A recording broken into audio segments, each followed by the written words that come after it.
Hi, Serena here. Welcome to my YouTube channel. Now if you paint with watercolors, it's a handy skill to be able to lay down a wash on your watercolor paper. Today I'll show you some tips to do flat washes and graded washes. So let's get started. Now I've divided my paper into several different sections so I can use one for each different type of wash. Now first I'll do a flat wash. Now that's all the same color, so it's evenly colored from top to bottom of the paper.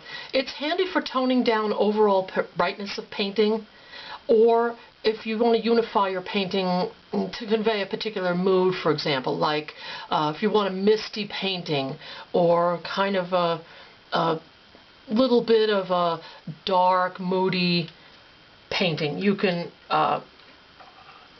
use this type of wash. So first I'm going to do an overall blue, and what I'm going to do is try to get it as even as possible. To do that, you want to make sure that you first of all tip your board a little bit to let gravity do the work. Start at the top, and you want to keep a very wet brush. Now you want to get a little bit more paint on there. Make sure that is saturated. You see how saturated that is? You see that little bead of water at the bottom? You want to keep that bead of water going, and you want to work quickly. Keep it going down your page. Alright, I'm trying to do work to the end. If it gets a little dry like that, add a little bit more water. Okay, and just keep it going there. Keep that going. I think I'm going to have to add a little more water to my paint mixture here. I didn't mix enough. So that's one tip there. Make sure you mix enough paint, because if you don't, you're going to run into little bits of trouble when you try to get your flat wash going. See, I've got a little bit of a dots there where it's not so saturated. Let's see, you want to keep that bead there, and I'm not doing a very good job at that. That's more what you want. See that bead there? Keep that bead going and just work all the way to the bottom. Okay, and as you go. And with a textured paper like this, you want to make sure, if you have to go back and forth a couple times, make sure you do it so that you don't get these little gaps in there.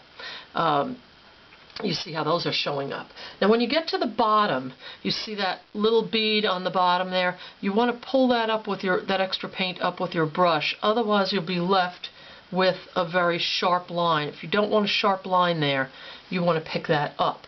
So that shows you the flat wash. Now I'm going to work on a graded wash. I want to really rinse my brush out very well because I'm going dark to light. Okay, and I'm going to start with an orange. Okay, I'm going to start with an orange, saturate my brush a bit, and do the same thing on this panel, but with the orange. Alright, and you want to keep that bead of water going. See that bead there? But with this technique, it's going to be a little bit different because you don't want a flat wash. You want the wash to change over to a lighter color. So I'm rinsing it out, and I'm adding clear water to that. Alright, and I'm adding clear water and pulling it down. As you go through, you want to pull it down and keep that bead. You still want that bead, but I'm going to use more and more water as I go down and less of the color. And you'll see it turns light. It should turn lighter. That's the goal. But it should turn lighter in a very graded fashion. You don't want it to turn light all of a sudden. You want it to look almost like a sunset sky, where you can't really tell where it turns. Okay, now you can see a little bit of the changeover in that spot there, so it was a little bit abrupt. And that's the point of this. You need to practice. It's not something that you're going to get overnight if you haven't done this a lot. And again, on the bottom, you want to pull that bead up with a dry brush. I dried it on a paper towel, and I'm pulling up any little bit of water since I can't see it. I'm just being extra safe. Now of course with this you can do dark to light. Or you can do light to dark. You can start with water and then add more and more pigment as you go down. Or you can just turn your page around and do it the easy way. Now, this is good for skies, sunsets, anywhere in the sky where you have a darker area up top and lighter down below, or for some reason vice versa, if you're going to put clouds up top and you want a lighter background. But usually it's darker toward the top of the sky. It's also good for bodies of water. If you're painting bodies of water, if you want to start in the middle and, let's put a boat there or something, and you want to start with your horizon line and work your way from one tone to the other. That's useful to be able to use this technique. Now, the next one I'm going to do is a graded wash, and that's a little bit different. We're going from one color to another. Now, I'm going to stop for a second and change my water, because my water has a little bit of blue in it and the other one has a little bit of orange in it. So I'll stop for a moment here. Alright, now we're back with some clean water. So the last wash I'm showing you is a graded wash again. That's going to be from one color to another. And I'm going to use purple to pink, because it's easier to use colors that are in the same class. You don't want to mix like your green and pink or green and red, because all you're going to get in the middle is mud. So know your color theory. It does help to know that. You really do have to. But just go ahead and practice. Again, you can't get this perfect the first time. So I'm going to lay down again, tilt my paper, and I've got to get that saturated. Remember what I said before. Don't let that bead get dry, that little bead on the bottom. Keep that wet. Get that water in there. There we go. Okay, so I'm going to keep that on there. Now, just as we did on the panel to the left, as I keep that bead there, I'm going to switch over and get some pink in there. And then I'm going to keep it wet with the pink. Okay, and then you change your tone over. Again, of course, the goal is to get it as subtle a gradation as you can.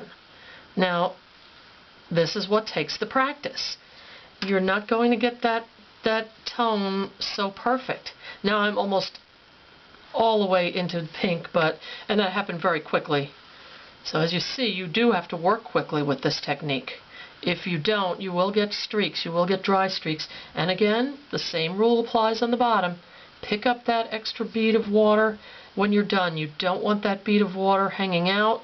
It's going to make a very sharp line on your painting, and you might not need that, or you might not want that.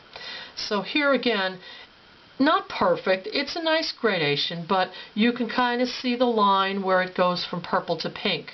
It changed over a little bit too high up on the canvas, on the paper, for my purposes, but at least it shows you how to do it, and you can do this technique again from color to color, from color to non-color, and from for just a solid color. So there are many uses for all of these, and this is a good one, this last one, if you want to have like a sunset sky, and that's kind of what I was thinking of in this panel here. Now if I wanted to, I could take some rolled up paper and lift out some of that color to make some clouds right there, but for now I'm going to leave it dry like this, and we'll let that dry for a while now. Now with washes, remember, the trick is to pre-mix your paint and mix enough of it. Don't run into the problem I had here where I needed to remix it halfway through. Keep working your area wet and keep it moving along. You want to make that bead of water just flow down the page as you go. And practice. This is a learned skill. The more you do it, the more control you're going to have over the result. Now if you like this video, hit the like icon and leave me a comment. I hope I've taken some of the mystery out of washes and encouraged you to practice. Remember to subscribe, and see you next time.